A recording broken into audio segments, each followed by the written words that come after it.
Hai guys, kali ini aku ada di part 4, berarti soal tes wawasan kebangsaan CPNS.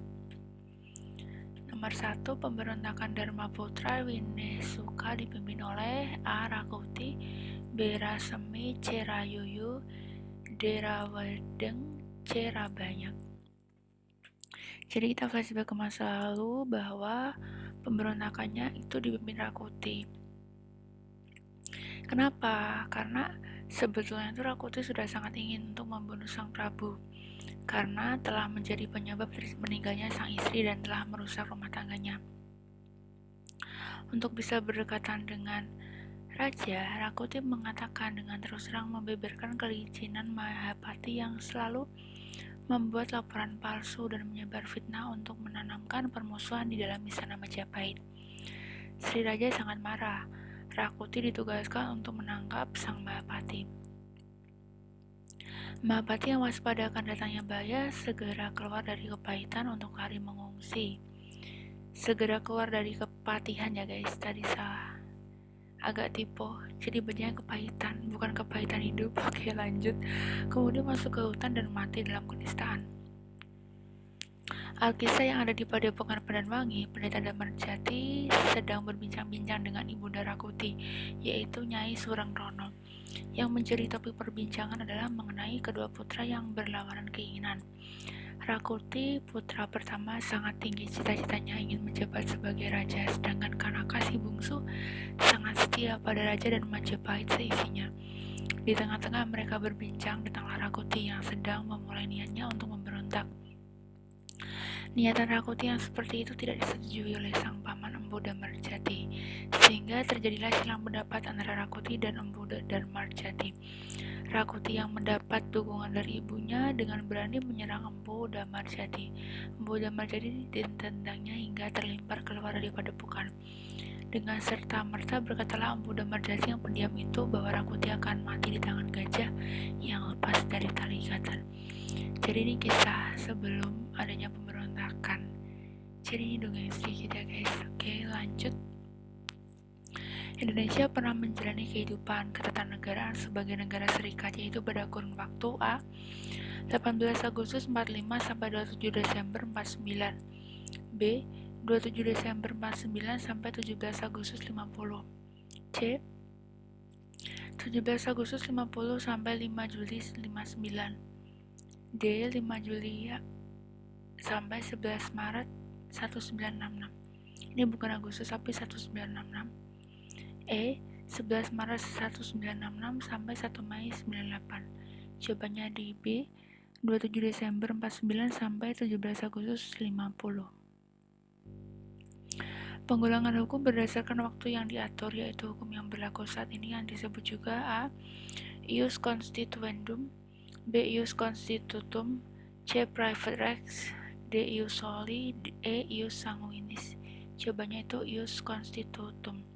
Artinya hukum yang berlaku saat ini atau hukum yang telah ditetapkan, hukum positif. Sedangkan Ius Constituendum berarti hukum yang dicita-citakan atau yang diangan-angankan di masa mendatang. Nomor 4.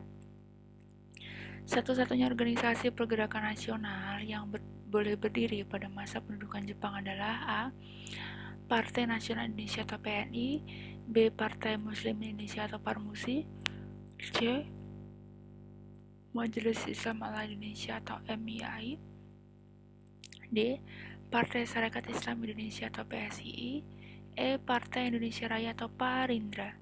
Jawabannya adalah Majelis Islam Al-Indonesia atau MIAI.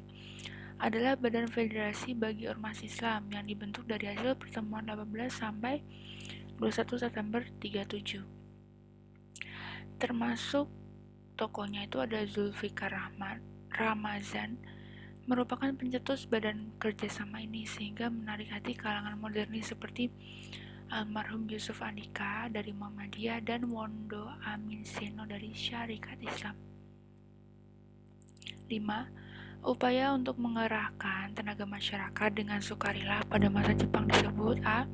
Kinroshi, B. Autarki, C. Hinomaru, D. Isolasi, E. Tonarigumi. Jawabannya itu Kinroshi. Kinroshi adalah kerja paksa tanpa dibayar untuk para pamung desa dan pegawai rendahan. Mereka diperlakukan sebagai tenaga romusa yang lainnya. Para Kinroshi banyak yang dikirim ke luar Jawa untuk membantu membuat pertahanan tentara Jepang. 6. Tokoh organisasi gerakan bawah tanah adalah A. Ahmad Dahlan, Insinyur Soekarno, Muhammad Hatta. B. Ki Hajar Dewantara, Adam Malik, Soekarni. C. Sultan Syahrir, Ahmad Subarjo, Soekarni. D. Ahmad Subarjo, Soekarni, Urip Sumoharjo. E. Ahmad Dahlan, Ahmad Subarjo, Soekarni. Jawabannya adalah Sultan Syahrir, Ahmad Subarjo, dan Soekarni. Nomor 7. Dalam birokrasi pemerintahan, pada masa pemerintahan pendudukan Jepang dibentuk pemerintahan yang paling rendah yaitu Rukun Tetangga atau RT. Rukun Tetangga dalam struktur pemerintahan Jepang disebut dengan A. Kakyohan, B. Tonarigumi, C. Kinrohoshi, D. Bunken, E. Shu. Jawabannya adalah Tonarigumi. Tonarigumi adalah rukun tetangga atau disebut juga RT. Satuan pemerintahan terbawah yang dibentuk pada masa pendudukan Jepang untuk mengawasi aktivitas warga serta mendukung kebijakan politik dan ekonomi Jepang. Nomor 8. Pasukan Jepang memiliki semangat juang dan disiplin tinggi sebab pasukan Jepang berpegang teguh pada kode etik keprajuritan yang disebut A. Samurai, B. Bushido, C. Jibakutai, D. Saikiri, E. Shintoisme. Jawabannya adalah Bushido. Dalam kanjinya itu seperti itu ya guys, tapi ya alias secara kesatria adalah sebuah kode etik kesatriaan golongan samurai dalam feodalisme Jepang. Bushido berasal dari nilai-nilai moral samurai. Paling sering menekankan beberapa kombinasi dari kesederhanaan, kesetiaan, penguasaan seni bela diri, dan kehormatan sampai mati. Nomor 9. Pembukaan UUD 1945 tercantum dalam Piagam Jakarta yang disahkan pada tanggal A. 29 Mei 45, 1 B 1 Juni 55, C 22 Juni 45, D 14 Juni 45, E 17 Agustus 45. Jawabannya adalah 22 Juni 45. 10. Tata urutan perundang-undangan yang memegang urutan paling rendah adalah A. Peraturan daerah, B. Peraturan pemerintah, C. Kepres, D. UU, E. Perpu. Jawabannya adalah peraturan daerah.